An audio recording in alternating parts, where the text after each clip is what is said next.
Hey there, folks. Welcome to today's Human Music live stream. And yesterday we finished a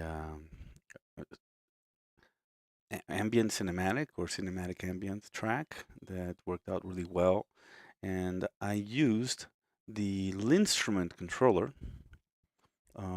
controlling the Synth steam pipe synthesizer and to great effect. And that elicited some curiosity from some people and because I mentioned um, like when some people asked somebody asked what's my favorite synthesizer to use the instrument to control, and my answers were three.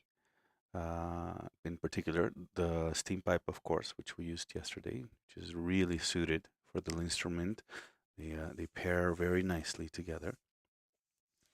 And the no coast, which is a small tabletop analog synthesizer by Make Noise, and it becomes a really beautiful solo voice controlled by the instrument and very expressive and almost clarinet-like. That's when I like to use the instrument to as a solo instrument, as a lead melodic instrument. And the third main use of the instrument for me is to control the software by Italian brand Audio Modeling, and they make extremely complex and well-designed physical modeling software instruments where they are specifically simulating without samples, just by simulating algorithmically the physical parameters that make up the sound of particular instruments. They are simulating real acoustic instruments.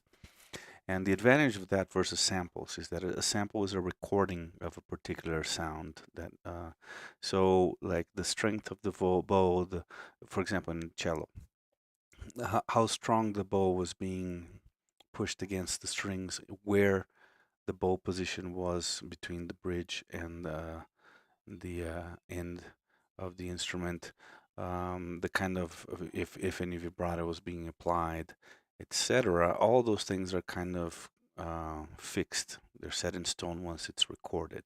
And the best thing you can do with samplers is to kind of simulate articulations by either recording multiple articulations and then triggering different samples, which takes up a lot of processing and a lot of memory, or by using things like LFOs for vibrato and filters to simulate a difference in filters and volume, right? To simulate a difference in the power that's being applied, etc. And those are less than ideal because you're still dealing with a specific recording in time of a moment in time when that note was performed in a particular way. Whereas in physical modeling instruments, since you are generating that sound from scratch based on parameters that simulate the material the instrument is made of, the form in which the vibration is put into motion. So whether it's bowed, struck, or blown, right? Those are the three main ways that, or plucked, right? Plucked, uh, bowed, struck, and blown, or buzzed, right? I guess in the blown category, there's reeds and woodwinds, and there are also brass instruments where you're blowing but you're buzzing, so the vibration is really happening in your lip. So those are the main different ways in which acoustic instruments, their vibrations are set into motion. And so all of those parameters are taken into consideration and calculated algorithmically to generate a sound. So it's not coming from a sample. So that makes it very difficult for it to sound absolutely authentically, exactly like the acoustic instrument. But nowadays, with today's technology and the way the audio modeling makes their software, it gets very close. And the advantage is that you can then apply, along with those physical parameters, you can apply the articulation that's being used. So, for example, you can play a clarinet sound with a wind controller. like an EWI or something like that, a MIDI wind controller, where the strength of how strong you're blowing, if you're biting the reed, if you're applying any kind of vibrato, perhaps um, to in your embouchure or in how you're pressing the holes. I don't know the particulars of which wind controllers would actually sense that particular element of it, like wiggling around your fingers. I know that there's the Eigenharp, for example, probably does sense that kind of a thing. So those can go into the calculations and alter the sound in a more fluid and organic way, rather than trying to superimpose parameters into a sample. And the Linstrument is what I consider to be the keyboard of the future. I consider it to be a superior controller for electronically generated sounds, be they synthesizer sounds, because yeah, you can control way more parameters with a single finger movement than you can with a traditional keyboard. With a keyboard, you would need to use your left hand on like a mod wheel and pitch bend wheel, and program aftertouch. Aftertouch, most keyboards don't have polyphonic aftertouch. They would only have like a global aftertouch. The pitch bend is normally applied to all of the notes in a single MIDI channel. So once you pitch bend, you're pitch bending all of the notes you're holding down. So something like the Linstrument, it's actually I have it set to MPE mode, which is multi-polyphonic. Is that what it means? Multi-expressive, polyphonic, multi-polyphonic, polyphonic expression. You know what? I've been trying to get the acronym right for a few streams now, and I'm never sure if I'm actually nailing it. So why don't we go ahead and research it real quick? MPE MIDI meaning MIDI polyphonic expression, right? Okay. So the way it works is it's sending one note per MIDI channel. So some parameters that are usually global to a MIDI channel, you can now apply on a per note basis, right? So for example, pitch bend, on the Linstrument, I can hold down a chord of 3 or 4 notes or however many, and then I can pitch bend by moving side to side because it senses lateral movement, right? By moving side to side, I can apply a glissando, right, using the pitch bend, and that information, the pitch bend information, is only going into that channel that applies to that one note.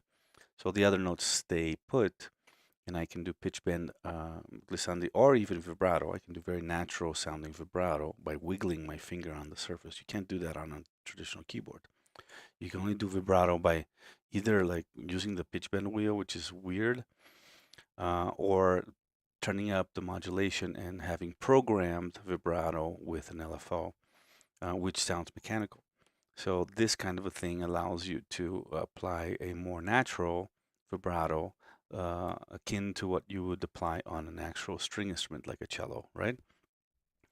Also, the pressure is separate by note as well, so I can hold a chord and then apply more pressure to a single note in that chord, and that note will uh, become more prominent, to become louder. The filter will open up. Um, so for something like a string instrument, this thing is way more appropriate for the kind of articulation that you would use to play authentically a cello sound, for example, or a violin sound, or even wind instrument sounds, because it reads the velocity with which you hit the note. It's also constantly measuring the pressure you're applying to it, so you can do a crescendo, for example, on a note. Now you can start a note very soft and then make it louder, and not only does it get louder, but it can also, you can really apply the idea that the bow is being pressed harder into the string, which changes timbral parameters. It also senses up and down motion, which you can apply to any parameter you want. So it could be, for example, in the case of the Swam cello, it applies to the bow position. So you can, if the bow is closer to the bridge, it is you get a brighter sound with more harmonics. If you are away from the bridge, you get a warmer, more fundamental sound. So those things can be programmed for that. So it's sensing velocity, horizontal side-to-side movement for vibrato and glissandi, and a vertical up and down movement and pressure. So that's a lot of parameters for one single finger to be able to control, right? And when you're using many fingers, then you know the world's your oyster, as they say. And another advantage of this is that for it's isomorphic, right? So there's no black and whites. You can program these little lights to be guides for in any particular way. And you can also program it to have different relationships between the rows here. Side to side, it's always going to be chromatic, right? Right now, it's not connected to anything, so it's not making any sounds. So horizontally, each square is a chromatic note. However, there's nothing stopping you from programming your software to be microtonal, in which case the side-to-side notes would move in smaller increments than half steps. So this is a great instrument to use for microtonal experimentation, composition, and performance. And then up and down is where you can really program it. You can have them in thirds, move up in thirds, or move up in fifths, or whatever you want. I have it moving up in fourths, which is the default position, because that's how the first four strings of a guitar or any strings of a bass guitar, and I'm a bass player, how they're tuned. So that means that you can use the same shapes that you use for scales on a bass, for example. So this is why when I met Roger Linn and he showed me this instrument, I was immediately able to play it. That's why I bought it on the spot, because there was no learning curve for me. I could just see the scale shapes because of my experience with the bass guitar, and I could immediately perform with it. And plus, since I have done two-handed tapping on the bass, I am used to using my right hand not only for plucking but also for tapping scales, right? Tapping melodies with scales. So I was immediately able to use that exact technique, that exact muscle memory that I have, and perform. And immediately, and he had the Swam instruments for his demo. He had a cello, I think. And I immediately heard, like, the expressiveness that comes from being able to do glissandi and vibrato and sforzando and whatever else, those Italian words, I don't know all of them. So I was immediately convinced, and I've had this for a few years now. Hi, Metupa. This one's for you, buddy. You asked for a demonstration of the instrument and Swam instruments, so I'm dedicating today's live stream to my 17-year-old young friend who's a saxophone and clarinet player. Where are you from? From your name, Methupa Gangodawila. I want to guess somewhere in Asia, and maybe India or Pakistan. You tell me if I'm wrong.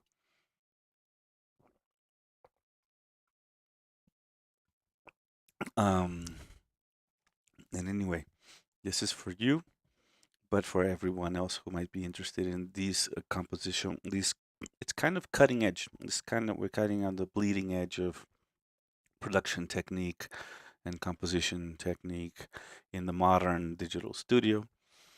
This is a way to bring the human touch and feel back into synthesizers and and you know it's a way to perform electronic instruments that is very tactile, very human-like. So that's the beauty of the instrument. Another thing, Roger is an old school guy. He's the creator of the Linn drum, which is the drum machine that Prince and a lot of other important producers and composers of modern popular music used in the 70s and 80s. I think 80s mostly. I don't think the Linn drum was around in the 70s, but he also did a few other previous to the Linn drum. I don't remember all the names of all of them. And he was the main designer behind the MPC 60, which is the quintessential sampler drum machine for hip hop production and a lot of electronic music production, which eventually became the MPC 3000 that Jay Dilla made famous. And MPC. After that, the MPC 2000, 2000 XL. I'm an MPC 2000 XL person myself. Around year 2000, I got my, or was it 2001? Around then, I became a hip hop producer in Brazil. I helped produce some important albums back then in the history of Brazilian hip hop using the MPC 2000 XL. Eventually, I got an MPC 1000, which I used for a while, and nowadays I have an MPC 1, which is no longer designed by Roger, but it carries that DNA. Basically, the workflow, the synthesis, not synthesis, the sequencing engine, the pad array, some of the ideas, a lot of the ideas that make up the MPC MIDI production studio, um, no, MIDI production center, sorry. Idea were the brainchildren of Roger Linn. Roger Linn's a genius, an important person, and a sweet man, wonderful person. And I met in person. Anyway, he designed this thing. He also designed the Tempest. He's a very active mind, very creative man. Uh-huh. Methupa, you're from Sri Lanka, so I'm not too far off geographically there from my initial guess. So yes, welcome. And so right now the instrument, yeah, oh, like, and as I was saying, Roger is from a time when computers weren't as prominent. So that means he favors an instrument that can be worked standalone, that can be programmed and configured without the need for a dedicated software, and that makes it future-proof as well. Because a lot of times, stuff gets abandoned by the manufacturer, and then you're stuck having to use like an old legacy computer to be able to run the software. So the beauty, one of the beautiful things about the instrument is that everything is available. You don't need a manual or a computer because all of the parameters that are adjustable are written around it. And you can access them by using the global settings button or the per split settings button or the preset button or the volume button or the octave transpose button. So you can configure these two switches to do a number of different things. So pretty much everything that you might need to change on the instrument can be done so on board, and it's easy to find. You don't have to memorize or look in a manual to figure things out. And one of them that we need to do at the moment in particular is how's the MIDI information coming out of it, right? Because yesterday we were using it with a traditional 5-pin MIDI cable going into the um, steam pipe synthesizer, but today we're going to use it with software. So we need the MIDI to go out of the USB connector, and it has a nice chunky printer style USB connector that's not going to break easily. It's not going to get replaced anytime soon. It's the one cable.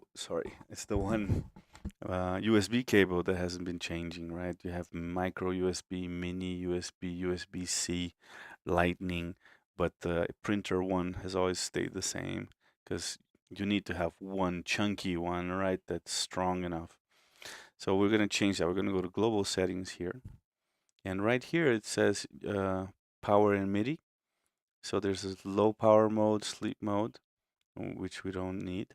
And then here it's MIDI jacks or USB. So I'm going to select USB now and get out of global settings. So that should take care of that. Now, when we go here to per split settings, we're using, we're now set to channel per note. And if I go to per note channels, it's sending out its information in 8 different MIDI channels. For the Swam instruments, they're actually, most of them are solo instruments. So we don't need MPE, we don't need polyphonic. It'll work better if we go back to one channel, right, and send it just out of MIDI channel number 1. Did I hear that the new Pope is from America? I just heard that. My mother just told me. I think it's the guy from Newark, New Jersey, and I'm in Mexico City actually, and I'm a Brazilian, but I did live in the United States for almost the entirety of the 90s. That's why I speak English like I do, with an American accent, kind of. And I have a great love for the United States. I hope things get better over there, if you know what I mean. And I used to live in New Jersey, only like about half an hour away from Newark. So that's cool. Cool. It's for me, Pope from Newark is close to home. Okay, so let's go back to this.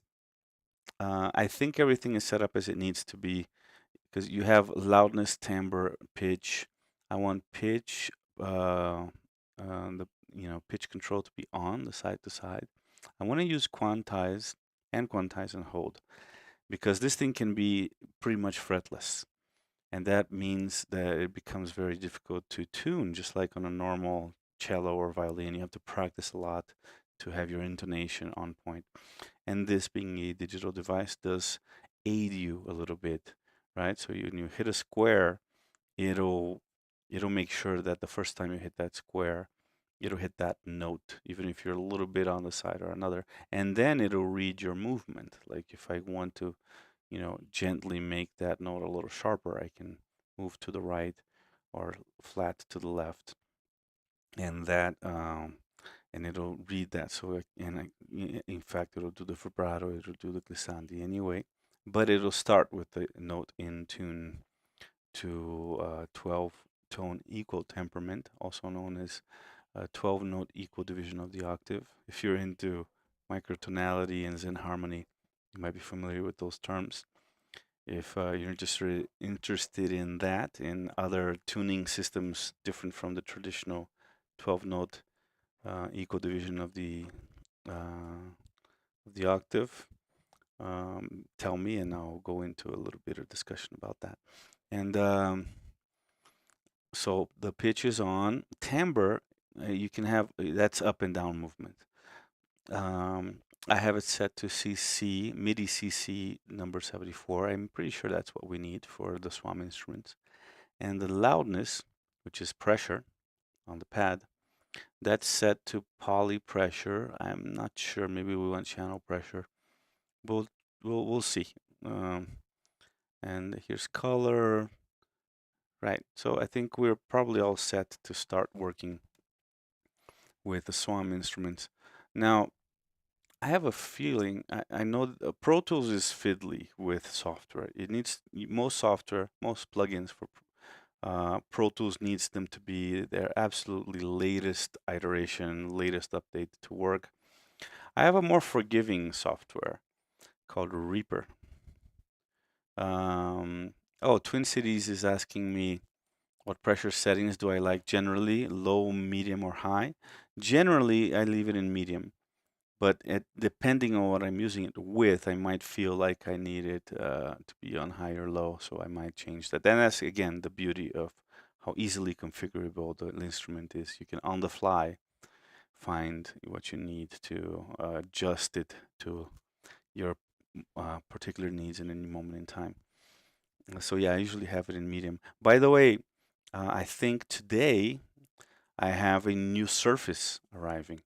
A friend that I met on Superbooth exactly a year ago. Superbooth started today, I think, or yesterday, in Berlin. Superbooth is a trade show for music technology. I was there last year and I met this guy. Let me tell you their company name. Oh, sorry. I'm looking into my Instagram here just so I can tell you, because this is important. Sound Workshop, right? Sound Workshop. They made a really nice touch-based, kind of quirky, experimental synth that I really liked back then when we hooked up.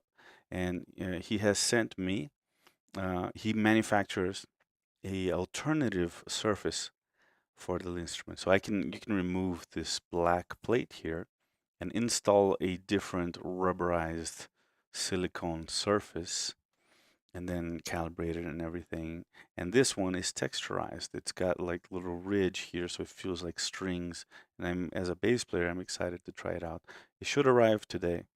Um, but I don't know if it will be during the stream, and even if it did, I wouldn't take the time to install it just now. So maybe we'll have it tomorrow for tomorrow's as we continue today's composition.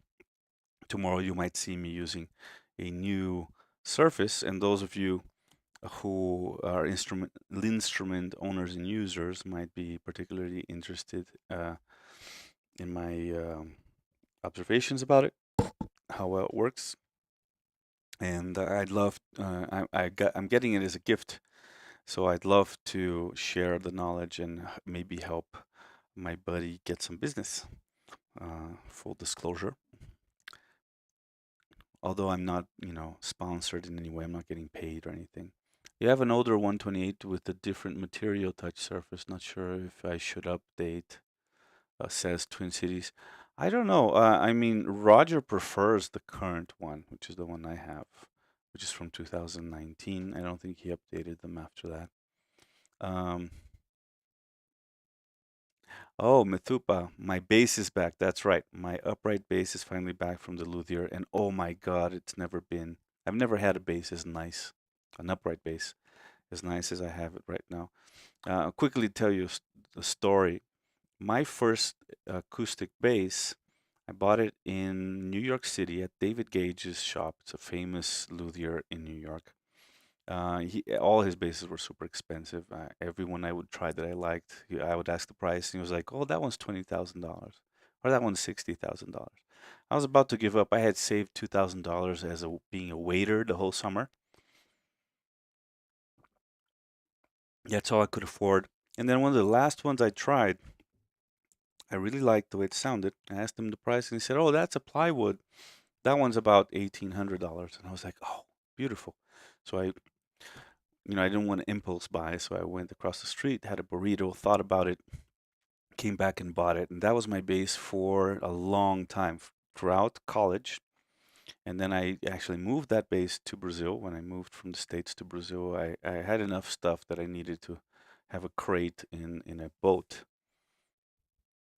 Hello, Lumimia. Welcome. Hello, musicians. Good composition and nice day to all. Thank you. I'm so glad to see the same people showing up every day. I'm glad to be in your schedule, in your programming for and Breeze as well. Hola, Quincas. Hello, Breeze. Welcome, man. I'm doing the instrument with Swam instruments today, which is something I promised to Methupa yesterday. It's gonna be fun. It's gonna be fun. And anyway, but I'm telling a little anecdote about my upright bass history. And as soon as I got an upright bass, I kind of stopped practicing and studying the electric bass. The electric bass became something that I had, that I used in gigs, but my academic focus became the upright. So I'm more academically trained on the string bass, the double bass, the upright bass. And then when I left Brazil 12 or 13 years ago to come to Mexico, I sold it there, and I hadn't been able to afford a new one in Mexico. So I spent almost a decade without owning an upright, except that I did get an electric upright, which kind of scratched the itch for a little while. And then about 2 or 3 years ago, I was making a little more money. I was able to buy a really nice one, a Chinese made solid wood carved top, carved wood upright bass that sounded really nice but needed a little work. I took it to a luthier, really good guy here in Mexico called Carlos Mandujano, and he did a really nice job setting it up. And then coming out of the luthier, I went to a friend's house to show it off of another bass player from Brazil. And after we played around with it, I went to the elevator and I hit the button. And as I waiting for the elevator for a second, I got distracted with something. I let go of the bass, and I'd been used to like leaning a bass against the wall or something. But this one, the end pin rubber was very kind of slippery. Floor was very slippery, and my bass fell over face first towards some marble stairs, and exploded. Literally, the top was shredded to smithereens. The headstock broke.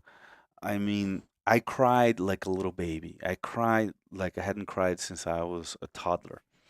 My girls didn't know what to do with me. Everybody was trying to console me. I was so disappointed and sad. This thing had cost a lot of money. I had waited a while for it to get fixed.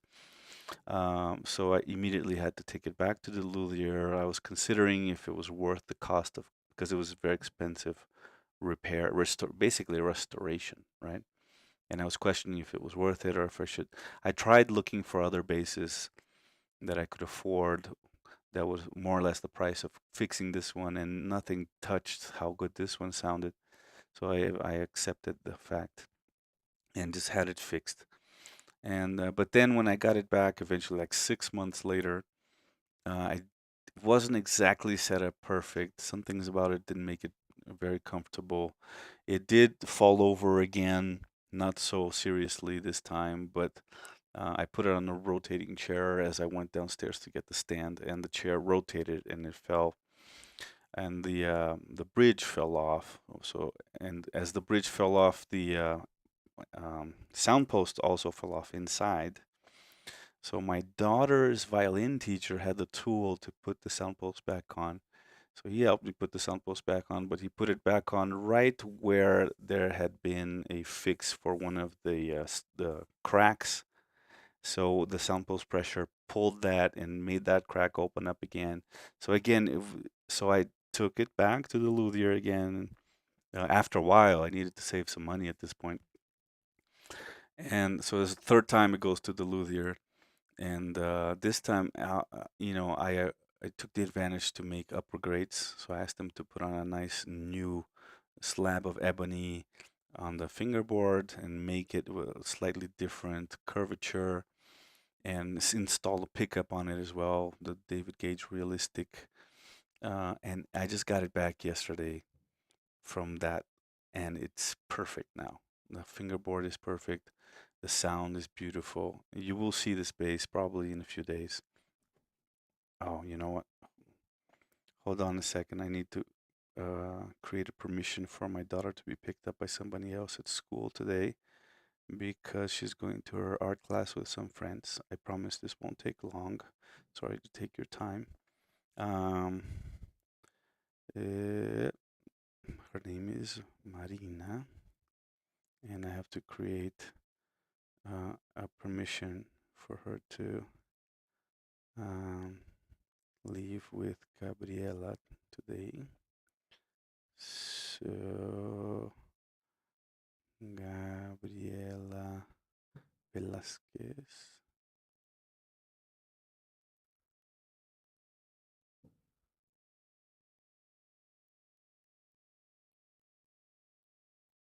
Primaria. Acepta. Ah, okay. Sorry, folks. Please bear with me. I won't be long. But I have to do this before it's 1 o'clock here today. Yes. Velázquez. Aceptar. And done. So now I just go to WhatsApp and tell her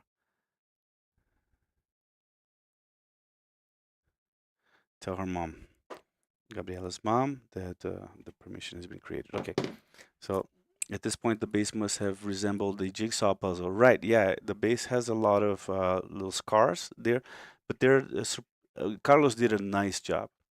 They're not so noticeable, and it was worth fixing it because it sounds beautiful, even despite all of the work that restoration work, all of inside it's full of little patches of wood holding it together because it was really exploded into smithereens.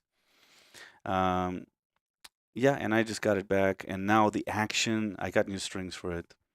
The pickup is working really nicely. I found my old Fishman preamp that I used with my old upright in when I was in college. So it's probably the oldest piece of gear I still own. This Fishman preamp from the 90s.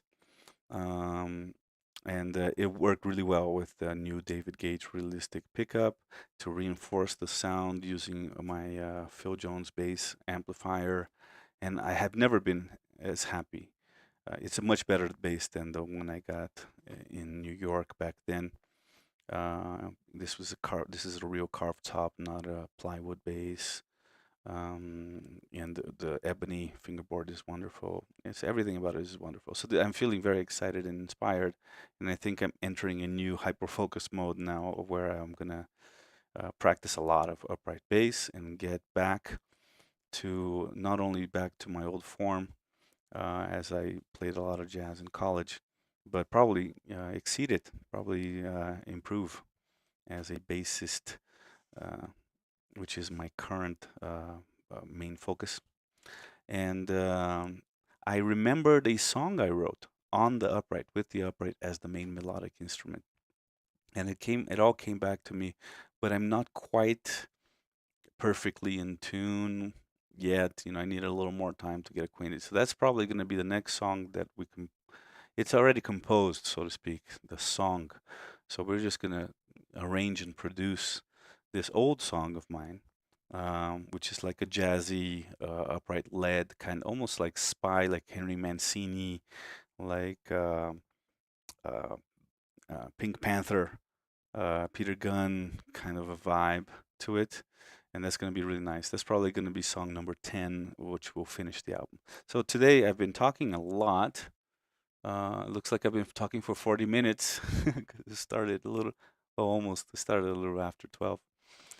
I know I've been, some of it has been relevant, talking about the instrument and Swam instruments, but I think it's definitely time to start making some sounds.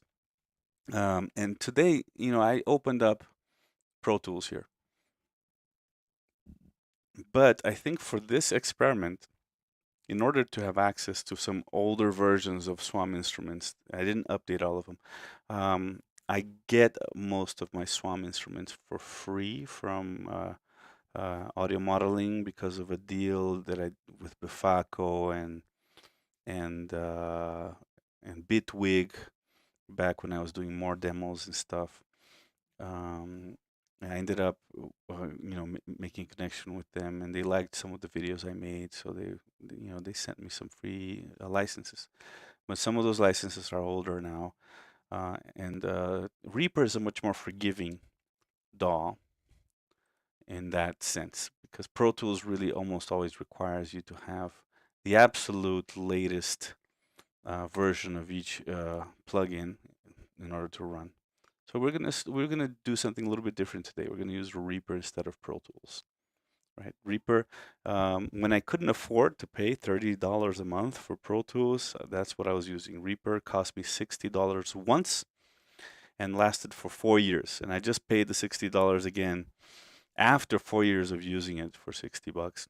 And in fact, you can demo it for 2 months for free, but they use the honor code. They don't limit the demo in any way, and they don't limit your time using it. So, I mean, technically, you need to pay for it after 2 months. But if you feel like you need to continue demoing it, you're not ready to commit, nothing happens. You can continue using Reaper. So it's a great first DAW to for someone just starting, perhaps. Updates are very uh, um, they update them very continuously, and they work in pretty much any computer, PC or Macintosh. If you have an old computer that doesn't run any current version of any, you can always find a version of Reaper that'll work for it.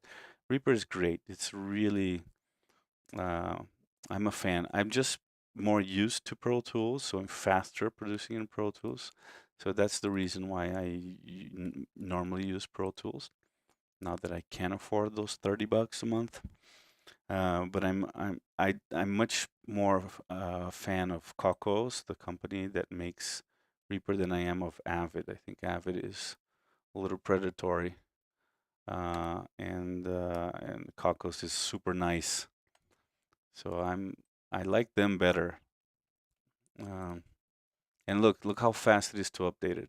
5 seconds, I've replaced the Reaper file in my applications folder with a new one, and it's updated. When you have to do updates for Pro Tools, oh my God, it takes like forever to download, and then some things don't work. Reaper is just super smart and light. Um, I'm a fan. I'm a fan of Reaper. If you get it, do pay for it. They deserve those $60. Um, Even though they won't do anything to you if you don't pay, which I think is all the more reason to pay. We want people that uh, believe in honesty and use the honor code. We want them to be able to continue to do so. So make it worthwhile for them. And so, all right, we're going to open up Reaper here. And right, I've just updated it as I blabbed a little bit. Do I use FL Studio or Ableton? Methupa, I'm an old guy. I find FL Studio and Ableton, I don't like either of them. I think both of them try to force you into a particular way of working that's great for electronic and loop-based music. But as you can see, I like to treat my computer as a tape machine, editing desk, and mixing console. I don't like the computer to do things automatically for me so much, and I feel like I need to fight Reaper to. I mean, not Reaper, Ableton. FL Studio I've never even touched. I've never installed it or opened it or anything, but I know enough about it to know that it's kind of like that. And Ableton, I feel like I need to fight it. I need to go into deep like settings to be able to have it not want to warp and quantize everything. And you know, the clip view is great if you're performing live like a DJ, but I don't do it like that. When I perform live, I like to use hardware, synths, and be very experimental and stuff. So. Um, you agree 100%. You feel like you want to learn Pro Tools. So Mithupa, check out Reaper. Reaper is more like Pro Tools in that sense, that it's also more like a blank page. It won't want to force you, but it's definitely a lower barrier of entry. Okay, so the way on Reaper, when you double click here, it opens a track for you. Double click on this gray area over here. And the track, different Pro Tools, you have to determine what the track's going to be. Is it going to be a stereo audio track, a mono audio track, a MIDI track, an auxiliary track? On Reaper, any track can be anything. It's all about how you route it, right? So if I'm going to write here cello, right? If in the input I choose MIDI instead of audio, so I can choose a mono audio input and it becomes a mono audio track. If I choose a stereo audio input, it becomes a stereo audio track. If I choose a MIDI input, and here's my Roger Linn designed little instrument already, it becomes a instrument track or MIDI track, right? So you can just record MIDI and then route. On the routing here, you can send to new hardware output here. You can send that MIDI to something external. You can send it to another track. Or if you just hang a plugin on there, it'll become an instrument track. So that's the cool thing about Reaper. Any track can be anything depending on how you configure the inputs, outputs, and so on. So if you click on effects over here, let's make this a little bigger. Um, if you click on effects right here, this is the transport bar. Has play, rec, and stop, and pause, and the counter and stuff. There's certain things that I prefer to do on Reaper. Like for example, here's the play. This little knob here is the play rate. So you can use it like a tape machine, where you can, for example, bring down the play rate, perform something really slowly, and then bring it back up, and it'll speed up what you played. In a natural way, it'll also pitch it up. So you can do like chipmunk sounding voice, for example, like sing to the track at half speed, and then when you put it at normal speed, your voice will sound like a chipmunk. So for that kind, it's really flexible. It's super flexible software. It looks a little daunting. It's not pretty. The plugins that come with it, for example, don't are not skeuomorphic, so they're not trying to simulate like real hardware. They don't have little knobs that look like made of metal, or everything is just like little bar faders. It's almost like a hacker uh, aesthetic. It's really simple. But that's what makes it so light and efficient. All right, so let's click on effect here, and that's gonna let me look for my Swam instruments. I'll just write Swam. And I have alto sax, baritone sax, bass clarinet, cello, clarinet, flugelhorn, piccolo trumpet, soprano sax, tenor sax. The three ones I think are updated, and they would have probably opened on Pro Tools, but I do have some like older ones that are not the three, like I think my trumpets.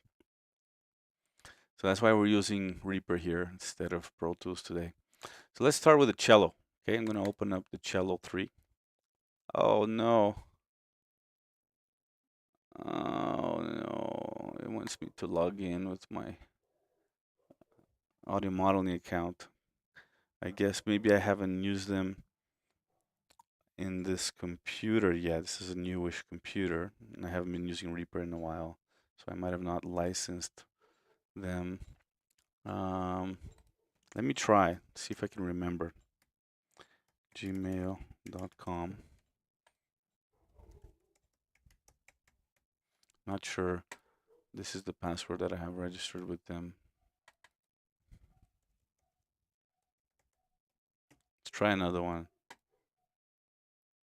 Oh no. Create your account now. You know what? Okay. Before, I'm sorry. I should have probably done this before starting the stream today, but I was practicing my upright bass until the very last minute. Okay, I'm gonna quit here. Oh my God, it's almost been an hour and I've only been talking. I'm gonna quit Reaper for now. This served as a little bit of an ad for Reaper, but I think we're on Pro Tools. I have them already authorized, so I'm not even gonna save. Don't save. Okay, maybe some other day. My 2 cents. I've used Ableton for about 20 years, and I never use it with the loop-based stuff. Usually just tracking audio and MIDI in the timeline view. Very like Reaper and Pro Tools. It's possible. I understand the horrible feeling of realizing you have to try and reboot the node computer just to retrieve login information. Yep, exactly. Breeze, I see what you mean, but then I think, I'm fast and used to Pro Tools, and I don't use all the extra features of Live. I've used it 20 years ago. In fact, when it was fairly new, I even gave classes on Reaper. I learned it, I can use it, but I just don't use those so many of the functions of it that I feel like it's a waste. Especially it's an expensive software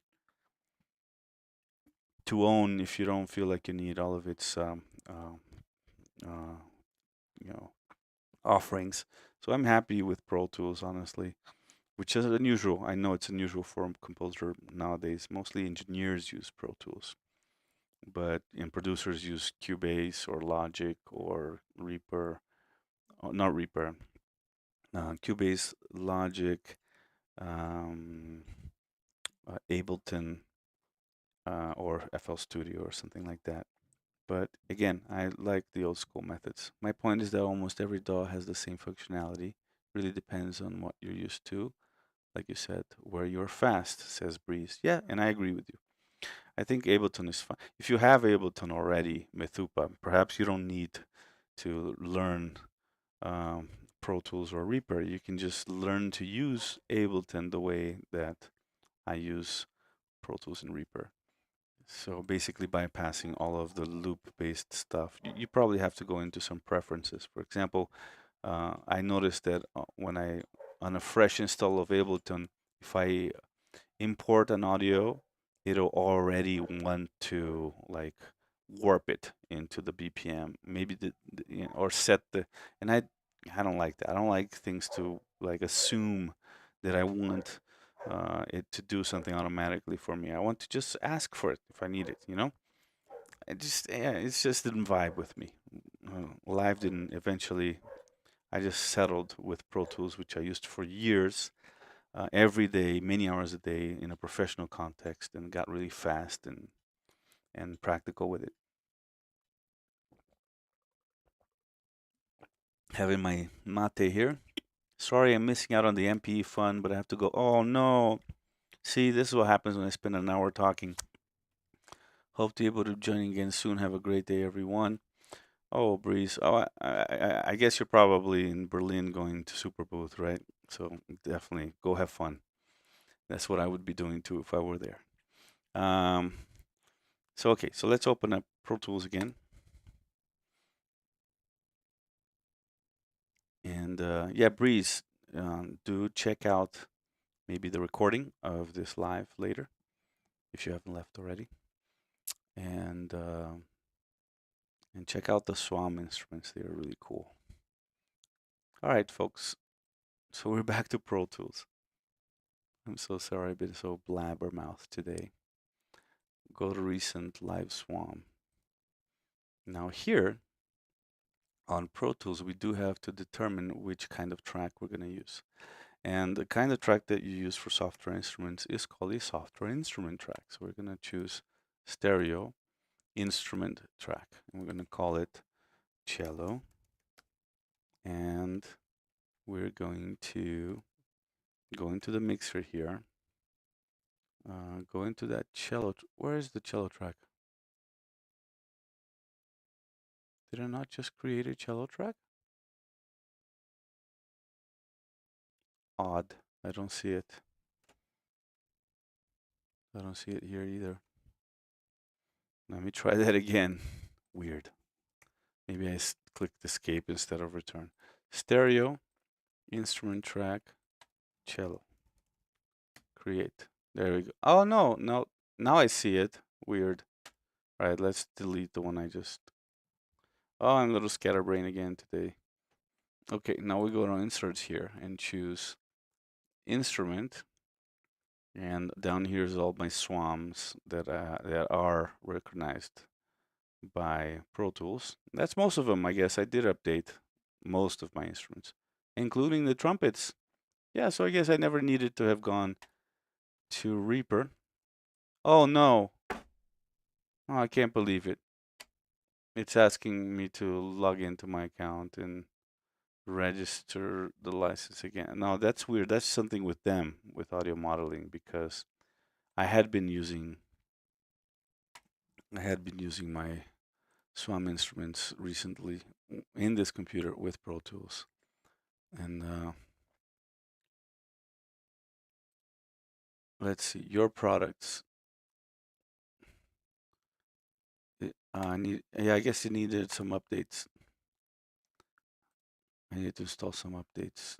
That's why it was requiring me to um, log in.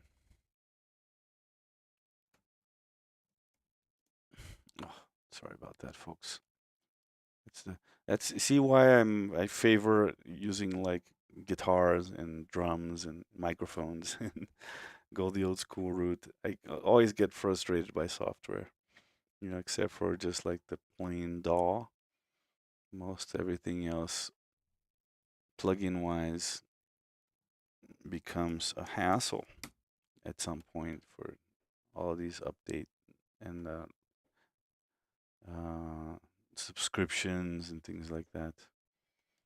But yeah, it seems to be going pretty fast. Like the trumpets are already downloaded and installed.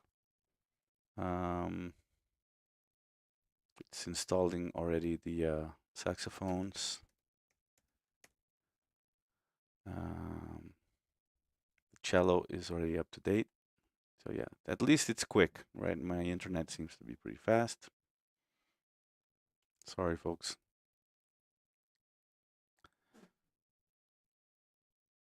Bree says the talk was nice. Don't worry.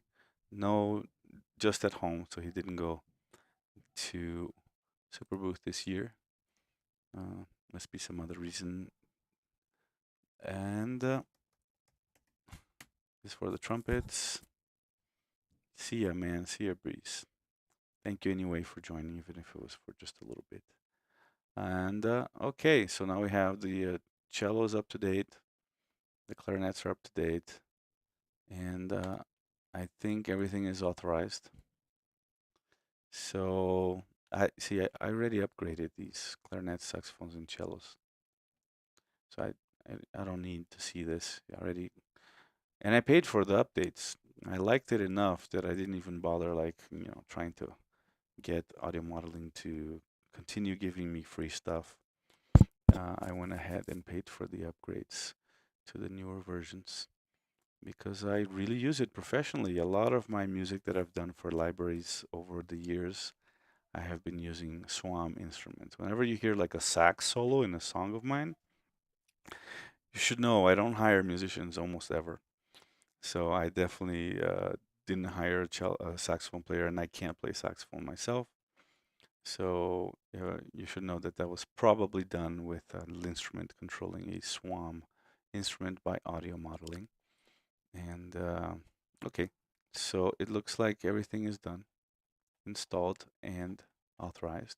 Now let's reboot Pro Tools, and hopefully uh, it won't ask for my login information. Otherwise, I'm gonna have to like try to remember or get a code or something sent to my email because the software center is already like, automatically loads up. It has my passwords already kind of in there. So much talking today, folks. Sorry about that. I want to be more, more show, less tell. I'm working on it. Live Swam, reopening that. Oh, and now here's the cello. Awesome.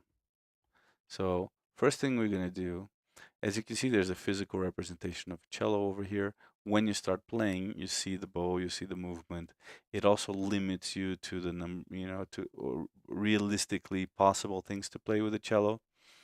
So it only has 4 strings, for example. You can only reach certain, if you're playing a note, you can only reach up to a certain point on other strings. So it limits you that way, there are templates here, and one of them is the instrument. So we're going to load that up, and we're going to set it to record, and there it is.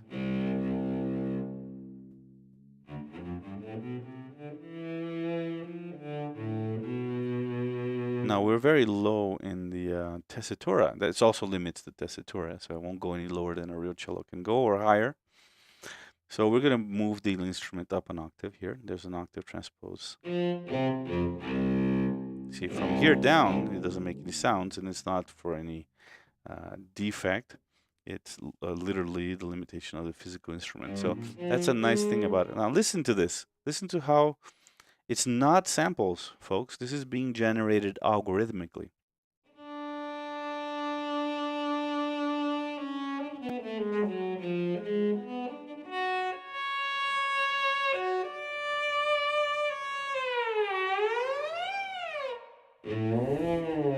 See, I can do glissandi. I can play a very soft note and then make it louder.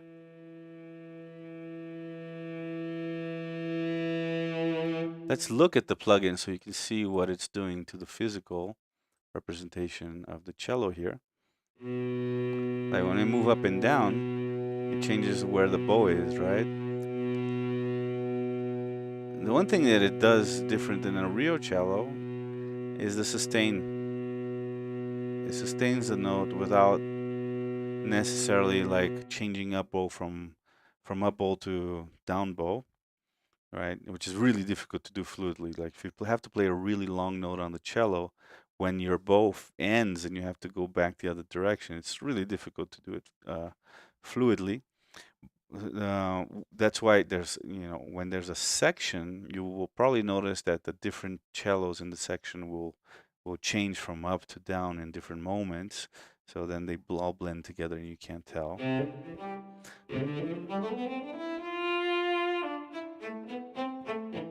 And it goes from staccato to legato. Like you can recognize that. Like if I play staccato, it recognizes the staccato, right? If I play legato,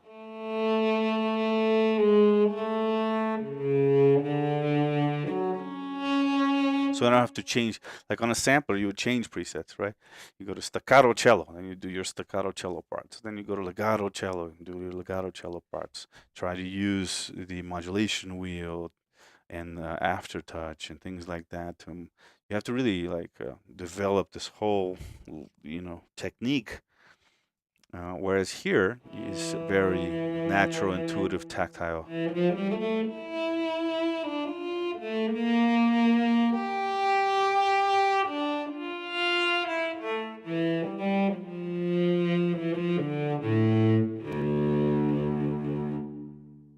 Now, I know that like a real cello player can immediately hear this and say, that doesn't sound like a real cello to me. But honestly, in the context of a song, the fact that I can articulate it more convincingly than on a keyboard already like approximates it enough to where I prefer to use this. If I have to do more complex things than I did on our last track, where I was playing very simply on the cello and really taking advantage of the harmonics, of the acoustic and realness of it, then I'll probably use this instead of my real cello. I can't like play very complex lines in tune, so this is a lot simpler for me. And I'm still performing. See, that's the beauty of it. I'm still a human being interacting and controlling and expressing myself with this sound. It's just not the acoustic cello. It allows someone like me, um, you know, who doesn't have the time to develop proper technique on every instrument and makes up for the ones that I don't. Some instruments I can play fine, like drums and bass and guitar and keys. But some instruments I can't, and I make up for that by using a expressive controller like this one, and a really really nice physical digital model of an acoustic instrument. And by the way, you can change. There are things you can do here: alternate fingering, harmonics on or off. They're off right now. I can turn them on. So you can kind of hear.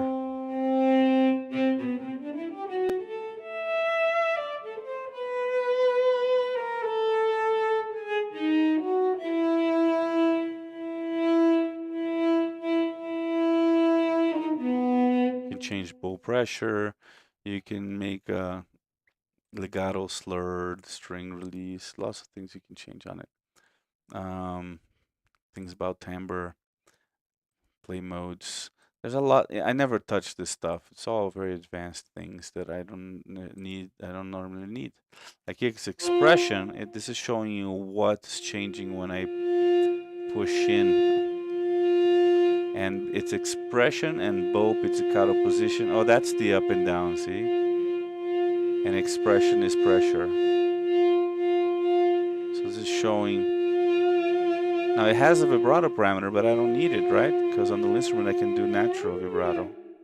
Right, so that's the things you can see here. And alternate fingerings, bow pizzicato position. Lots of things you can do with it. I don't bother normally. Room and position, so there's a bit of reverb. See, you can kind of hear a room there. But honestly, I don't touch any of that. I just... Oh, also here, where it says Roma V3, there are different models of different instruments. So I can change it to Roma, Cremona, Firenze. Each one sounds different.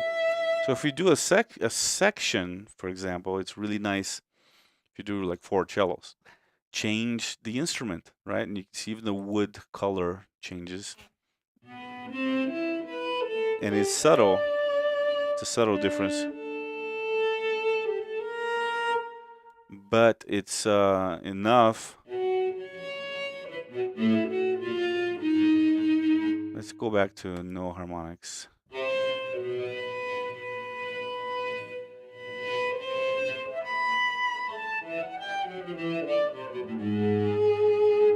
Let's go back to off, harmonics off.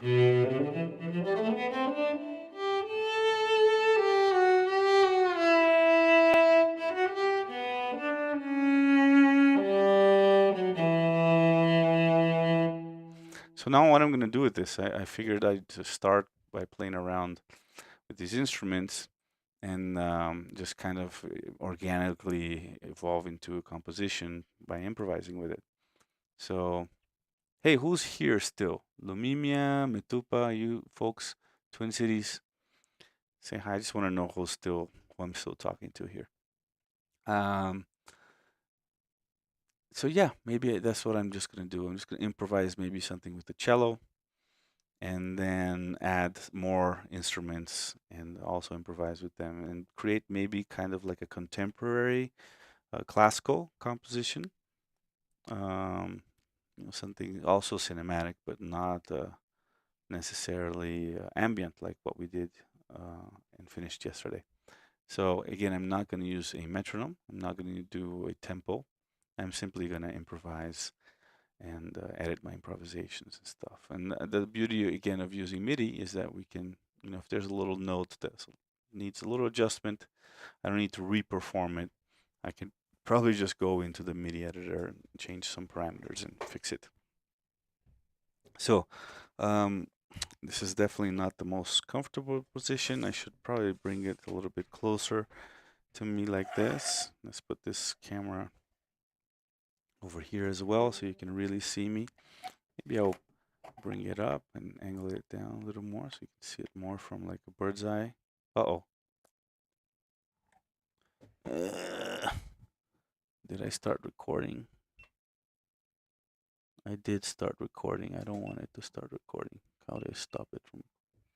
Oh, it looks like it stopped automatically. Okay. And we're 50% battery on the GoPro, so it should still. So now we have 45 minutes left. I've been talking for an hour and 15, folks. So sorry. Today I've been such a blabbermouth. Okay. So I'm going to hit record here and just let it go. Just let it flow. Just kind of improvise something interesting and nice with the cello sound.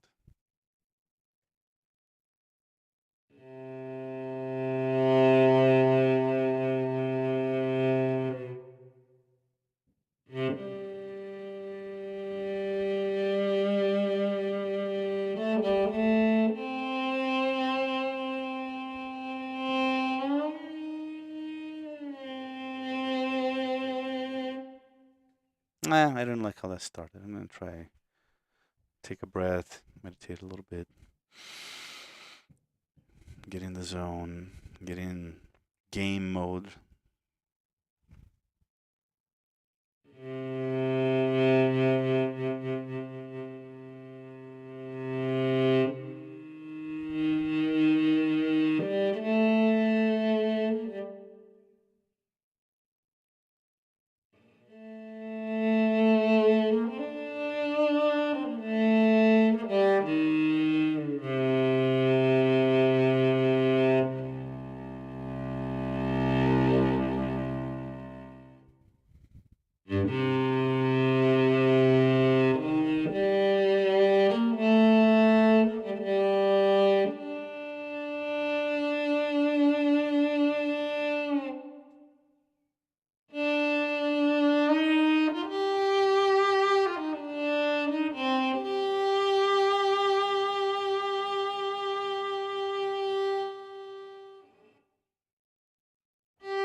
That was okay. There was one little thing at the end there where I tried to play like a double stop, like a second note that I didn't love.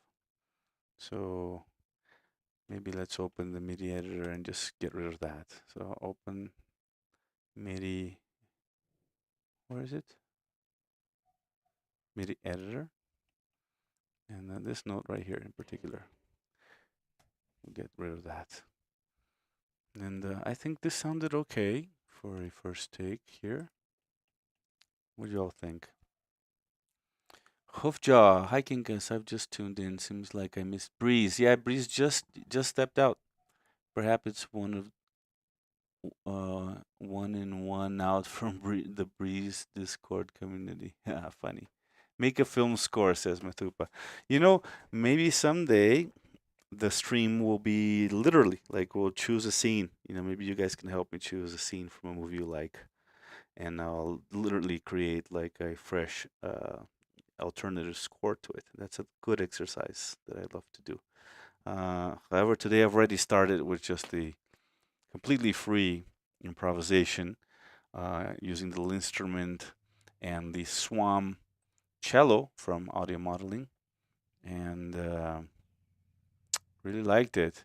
Now maybe we need a second cello. Let's change the instrument. So Cremona, Roma V3, electric cello, a whole bunch of different cellos here, and maybe we'll do another modification as well. We'll get harmonics.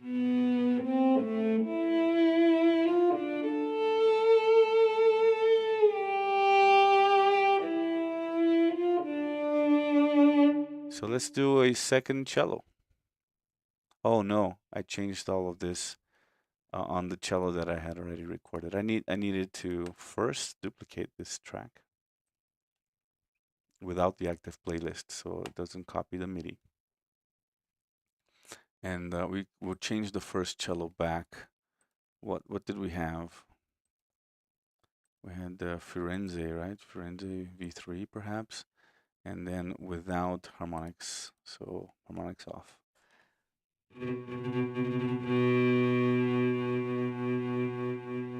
And now, let's go back to the beginning here. Yeah, I think that's right. And then we'll go to this cello over here, the Roma V3 with harmonics too. And that's the one we're gonna now kind of like as we listen to the first cello, maybe I should pan them a little bit, one more left, one more right, and try to react. Now, I think I was playing the melodic minor scale, the C melodic minor scale, which is mostly the major scale, but with a minor third rather than a major third. So I'll try to stick to that at first, and then at some point I veered off chromatically and let myself be freer. So you say Methupa is saying make like a film score. Yeah, sure. There's trombones, horns, tubas, and trumpets, right? And I also saw saxophones. And yeah, let's try to use all of them.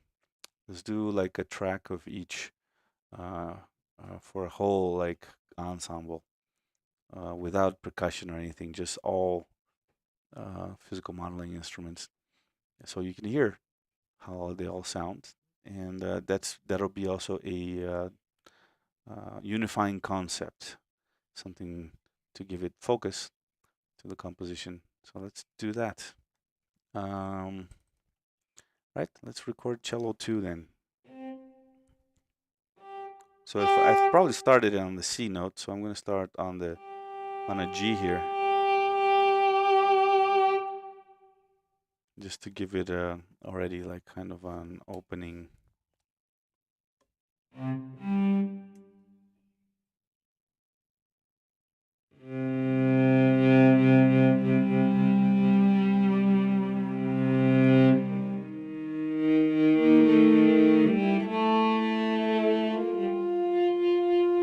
All right. Oh, take it easy. Remember that the E is minor. I mean, I could probably program the LEDs. Note lights on and off. Check it out. So right now we have C. Where's the E? This is the E. We're gonna make the E note. Hold on.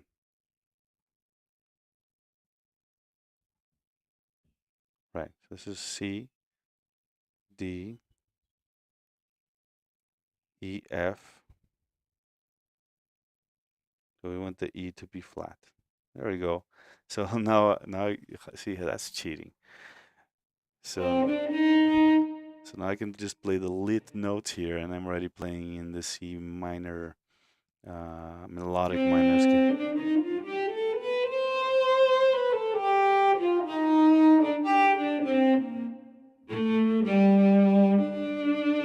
That'll aid me in keeping to the appropriate scale at first.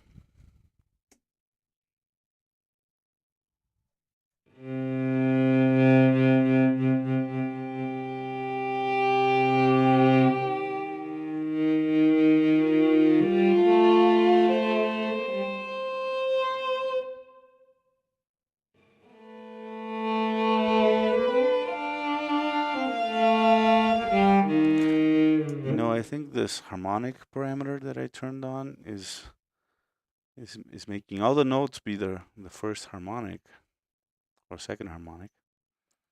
Let's just go back to harmonics off. I think make things simpler for me here. And again, I'm trying to interact with my own self previously. Maybe I should look at the MIDI here so I can kind of be able to anticipate what's going on. There we go.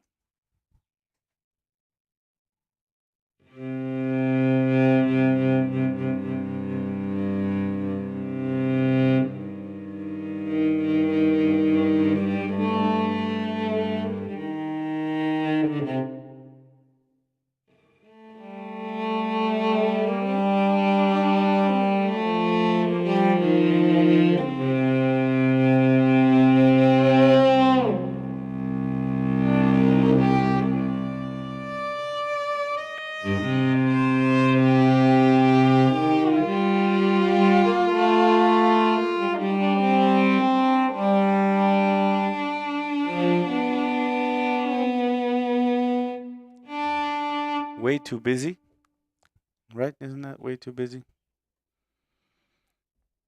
We need to maybe let that first cello be a bit more the protagonist here, and have this second cello kind of give it support. Or maybe I don't need a second cello, folks. I think that's the thing. Let's go ahead and just load a different Swam instrument. We'll choose a clarinet. All right, we need to make sure that it's on the MIDI mapping. We want it to be the instrument default. Right?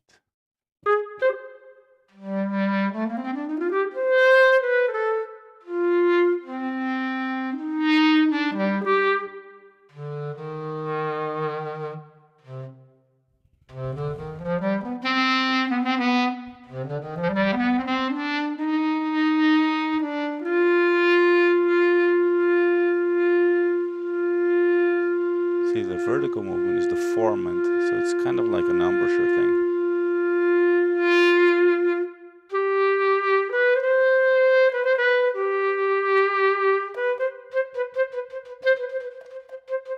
See, it changes automatically from staccato to legato to full attack based on how I'm performing.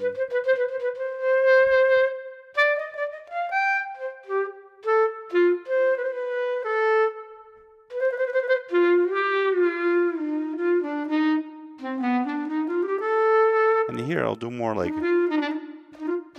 slurs than glissandi, right? You can't do smooth glissando on a clarinet like you can do on a cello, where you just slide your finger. Here you have to go through the So you have to think a little bit about what the instrument is actually like. What's this position overlap? Oh, look at this. This is new. Placement. I didn't know I could do this. So when you have multiple Swam instruments, it seems you can place them in a room and you can even change the room. Wow, this is the new large absorbing studio, listening room dark, medium theater dark, large hall. Why don't we choose a large hall? Maybe we have the cello.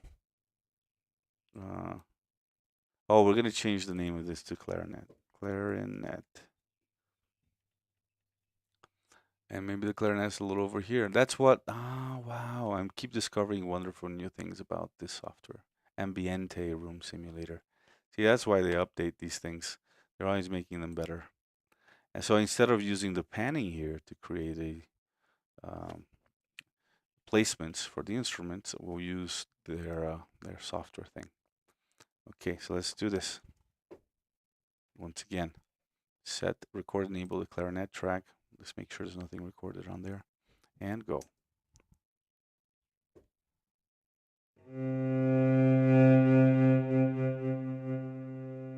Just let the cello play a little bit.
Cool. I thought that worked out. Beautiful. The beauty of improvisation. Can you do slides as well? Yeah, I can do slides. See? And I know a really good clarinet player can do a fluid sounding slide. Um, like on the Gershwin tune called I Got It Bad and That Ain't Good, where they go.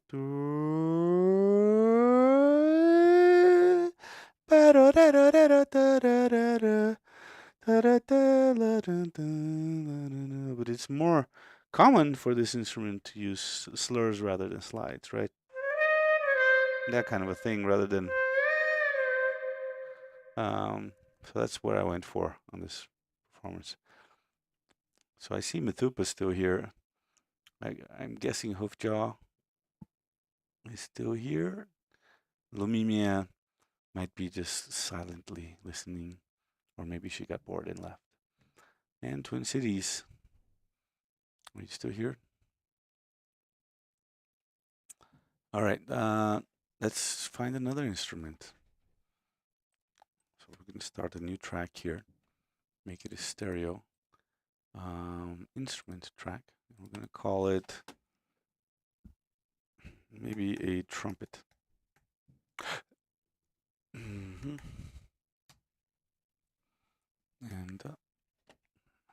set it to record and choose multi-channel plugin, instrument category, and go into Swam. Flugelhorn. I think a flugelhorn will sound nicer than just a straight up trumpet here. I also have a piccolo trumpet. I have soprano sax. Sounds really nice. Let's go for soprano sax instead. Soprano sax 3. Let's go to MIDI here, MIDI mapping, and assign.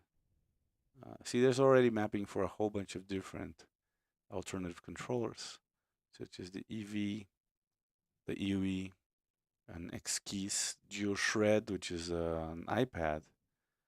You use the iPad Surface as an instrument type controller.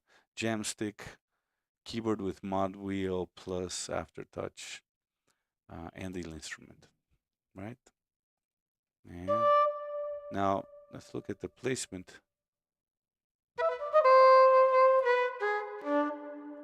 Which I think if I click here, yeah. So I can choose where I want this instrument, but this is no longer a trumpet, it's now a sop sax. Right, wow, that's amazing. It really sounds like it's coming out of that part of the stage.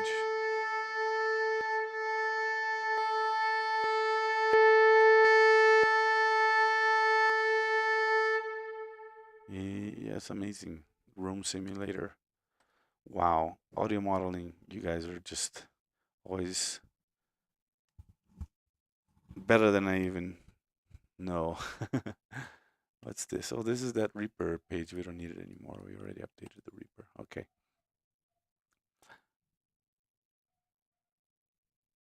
Hoofjaw is here. Cool.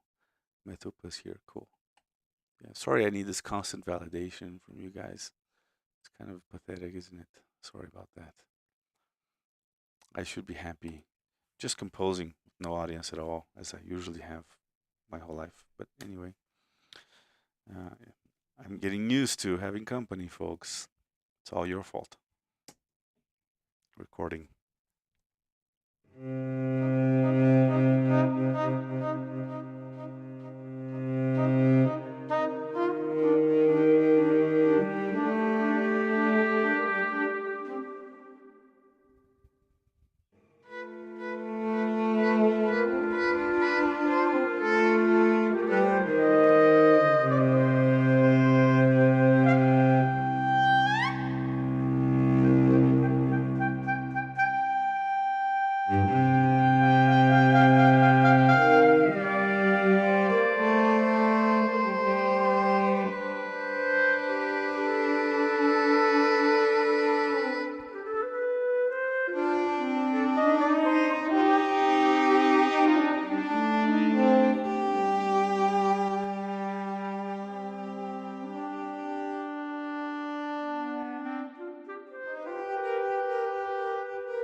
Cool. Now I'm noticing there's some distortion going on.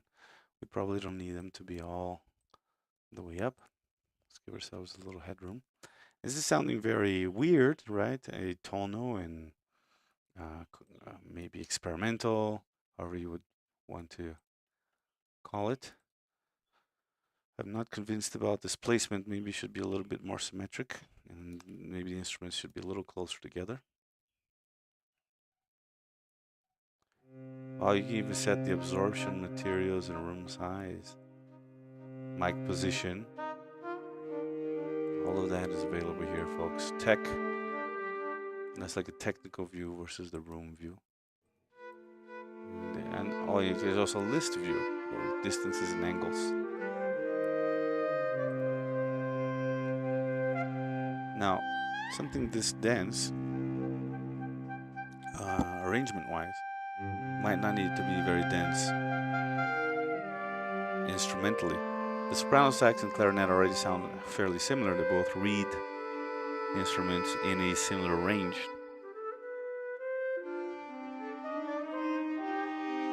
But I'm liking it though. Maybe we need something lower, like a Barry sax. Stereo. Instrument track. Barry. Now here's something, like one way to make an improvisation sound like a composition is to have multiple instruments playing the same things. And then, because in real life, people improvising can't really know what each other's gonna do. So they, if they're playing the same thing, then necessarily it's an arrangement. They have to have worked it out ahead of time. So what I can do is maybe steal the MIDI from the soprano sax, transpose it an octave down, and have the baritone saxophone play the same thing as the soprano.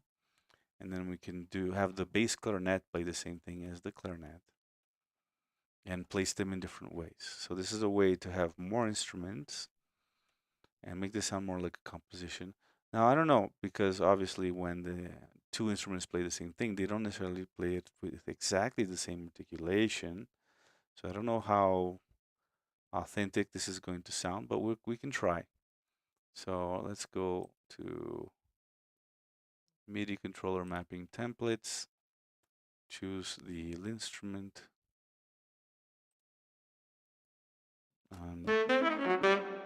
sorry, this is our Barry sax. So I'm going to steal the MIDI from the soprano sax. Put it down there, and I'll probably need to transpose it. And maybe I can move the timing slightly so it's not exactly the same.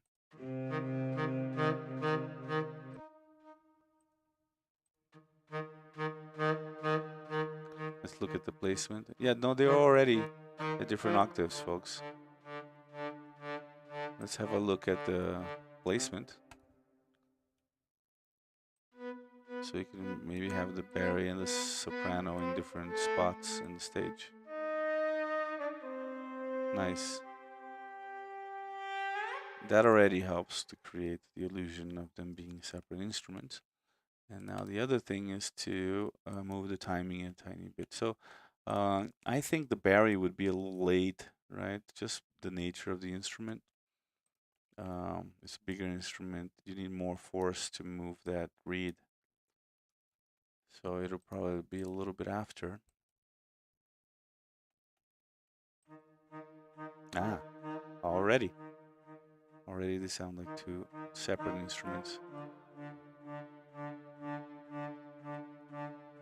And maybe they can be also different voices. So I can transpose this within the scale, right? So let's see if that's an easy thing to do. Go to event, event operations, transpose, and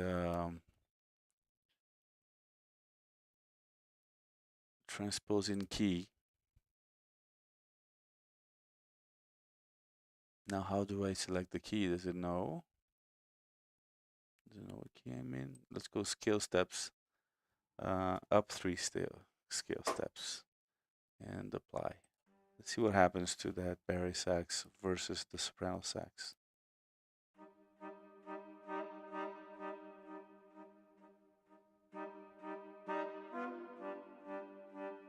Now what we can do is listen, right? And if any baritone notes sound really bad, we can edit them on the MIDI editor.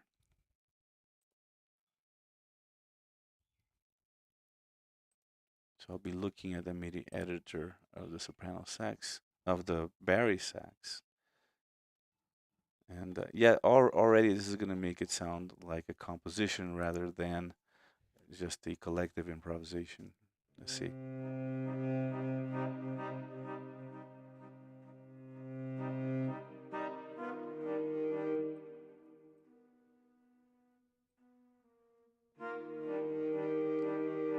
There we go.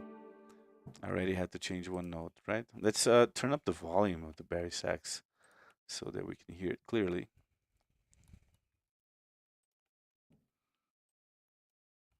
And make the necessary edits.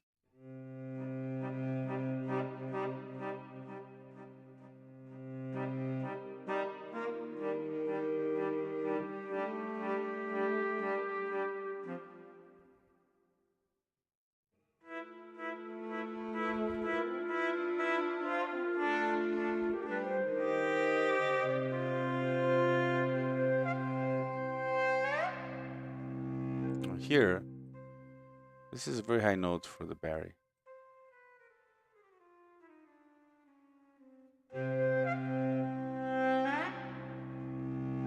And maybe we don't need that gliss.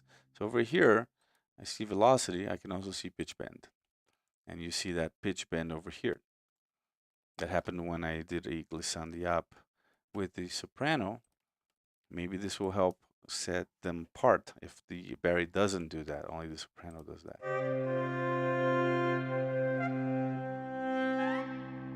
Yep.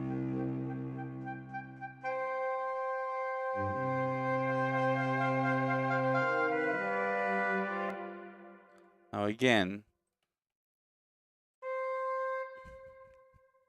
maybe we want some of these higher notes from the bari to go down an octave. So let's go to event.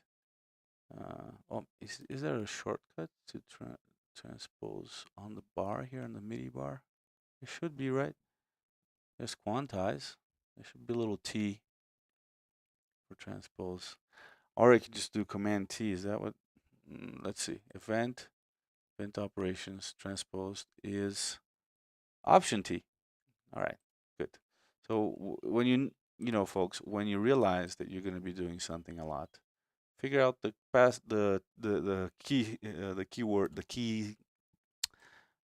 shortcut key for it, right? So Option T.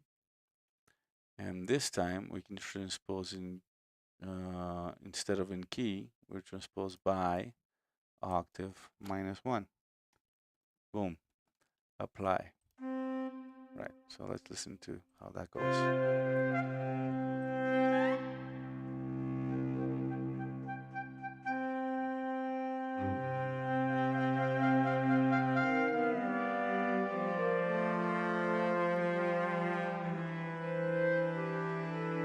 Make a violin staccato would be cool. You know what? I don't have the violin.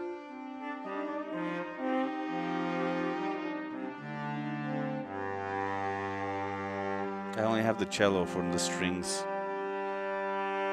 But the cello could go pretty high. Or I can use different software for the staccato violins. I don't know, we'll see.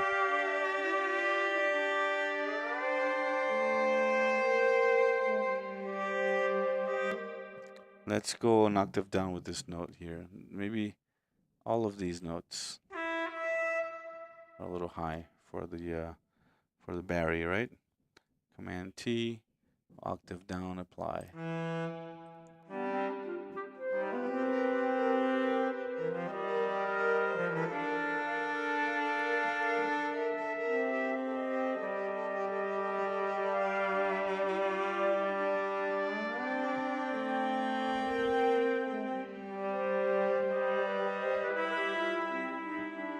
right? All of these notes too. Pretty much everything from that point on, we're gonna transpose down an octave. Apply. And now we can turn the volume back down and focus on listening for bad sounding notes.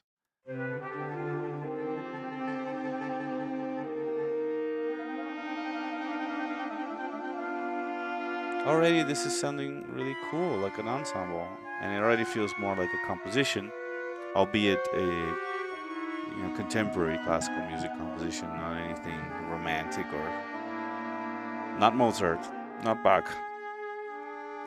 Maybe Schoenberg or Messiaen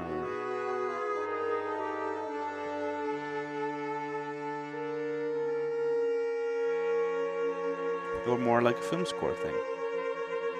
All right, already I'm liking this a lot. I think this is a nice start. I'm glad that I was able to catch up from so much talking at the beginning.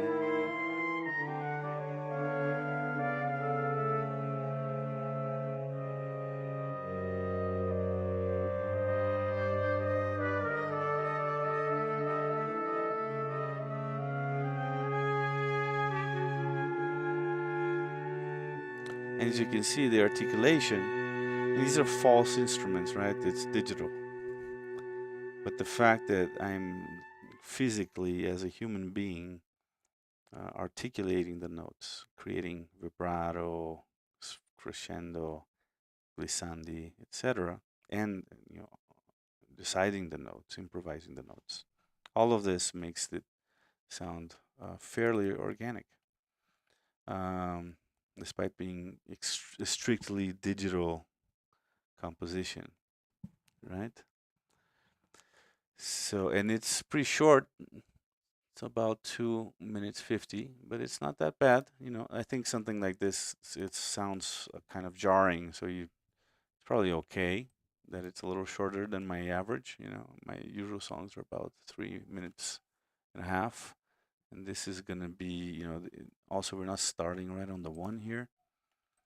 Let's maybe bring everybody to the beginning. So we're gonna cut to the first cello note and then select everybody and bring them to the very beginning here so we have an idea of the length.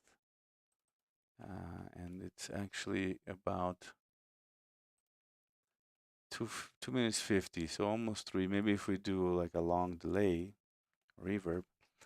And that's another thing, there's already that room simulation there, but that doesn't mean I can't have a couple other effects going on. So I'm going to create 2 auxiliary tracks here. One of them I'm going to call verb. The other one I'm going to call delay. Right? And I'm going to hang my good old Valhalla. I have other reverbs, folks, but I don't feel like taking the time to experiment too much right now, especially because we're 7 minutes from ending the stream today. And the other one, just check, make sure the Valhalla's mixes all the way up 100% because it's in the send auxiliary. And same thing with the delay, right? And I usually use the H delay. Today, maybe we'll do something a little different. We'll get one of these Arturia delays that is meant to emulate a Roland space echo. And we choose a delay, maybe like a ping pong delay here. And make sure that the echo volume is all the way up and the dry wet is all the way wet. And now we can select all 3 of these instruments and send them to both tracks. So verb 1. In fact, this might be enough of an ensemble, eh? 4 instruments, 2 of them playing similar parts and 2 playing separate parts. A little bit of echo, delay, room placement, and it's maybe we finish this song in one day. I know maybe Methupa would like to hear some of the other virtual instruments, and maybe I'll do a little showcase of them uh, tomorrow. But I might be happy. I don't know. Maybe we should add something organic to this song. Ah, that's another trick of mine. Is that when you mix digital with acoustic, you kind of trick the human brain. You can't, person listening can't really tell. Am I listening to something that's digital or? So I might add my new melodica and maybe a real cello, maybe the upright bass, right? The upright bass tomorrow. Bring it in here and mic it up. So melodic and upright bass might be the instruments that I'll add to this, and cymbal swells, like real cymbals from the drum set, like played with mallets. And that this will sound super nice. Because right now, I have to be honest, it does sound a little bit false, a little bit MIDI, a little bit digital, even though the Swam instruments are amazing. Maybe spiccato, right? Yeah, the violin.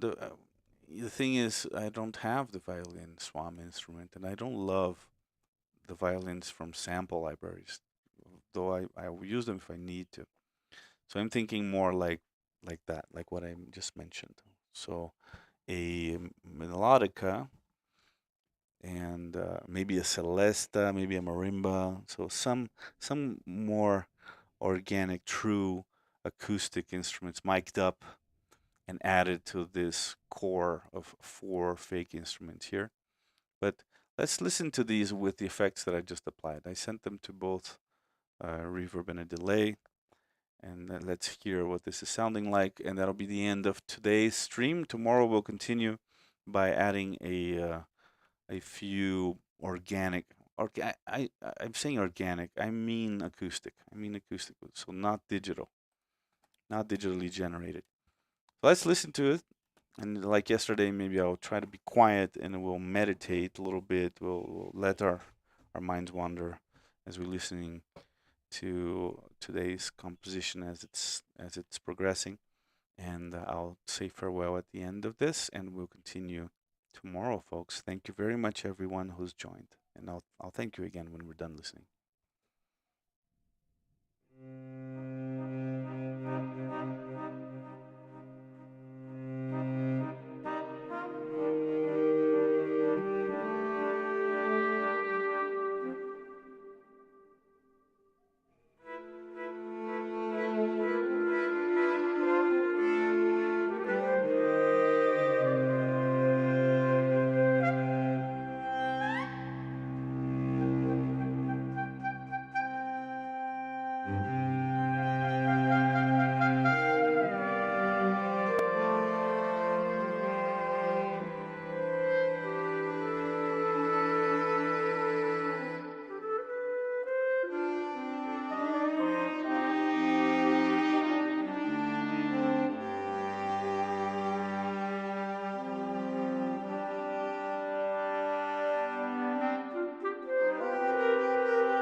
I love it.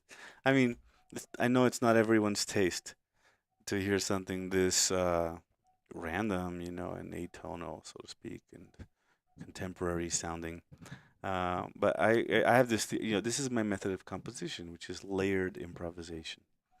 And I'm pretty sure that if I were to have like a copyist transcribe this into a score that's readable by real live musicians, and have an ensemble just like this of real musicians perform this exact piece, I'm pretty sure that the academia would recognize it as a proper contemporary classical composition. Um, you know, the emperor has no clothes, and I am that emperor, and I have no clothes, and I'm the first to admit it. I have no theoretical justification for these choices, right? Except for in the very beginning, I'm kind of sticking to the melodic minor, the C melodic minor scale, but still, the relationships between the instruments are not establishing necessarily any kind of logical harmonic progression or anything. It's just a vibe, a little story I'm telling, and the way that I try to create different textures is by how some instruments are playing these little short notes, some instruments are playing long notes. Sometimes they kind of like settle on a long note together. If there's a crescendo, two instruments might do a crescendo together and stop together. Um, but it's completely intuitive, completely based on improvisation and vibes and feeling, and that's what I'm doing. Whereas other composers writing in a similar genre as this might be much more deliberate, meticulous, and conscious of the choices they're making. I am not. I am not a real contemporary classical music composer, but I can kind of pull off the vibe, and that's kind of my thing with anything, right? Like I'm not a guy from Brooklyn in the 70s, and I can do a fairly convincing funk. I'm not a Argentinian, and I can do a tango that sounds pretty good, and so on. I'm not a Cuban, but I can do some salsa. I am a Brazilian, so okay, bossa nova, sure. But that's why I don't say that I'm doing the styles. I'm doing my own uh, impression of each style that I compose in. So it's like an impressionist version um, of a funk or a reggae, right? I'm not a Jamaican guy with dreads um, who lives in Kingston, um, but I'll do a reggae.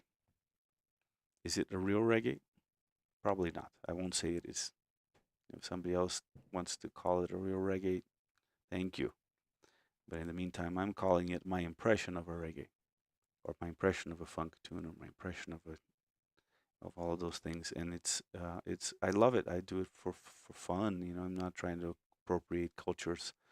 I'm trying to uh, just make my homage, my express my love for all these different musical cultures that I love so much by composing in what I interpret to be those styles. So okay, let's stop talking. I talked too much today. And tomorrow we'll continue with the layer. Maybe we'll show off a little bit more of the sounds of some other Swam instruments, but mostly my focus tomorrow will be to add acoustic layers to this. So probably melodica, upright bass, cymbals with mallets, perhaps a marimba, perhaps a celesta, and that'll be it. So thanks again, everyone who joined today, and stay human. See you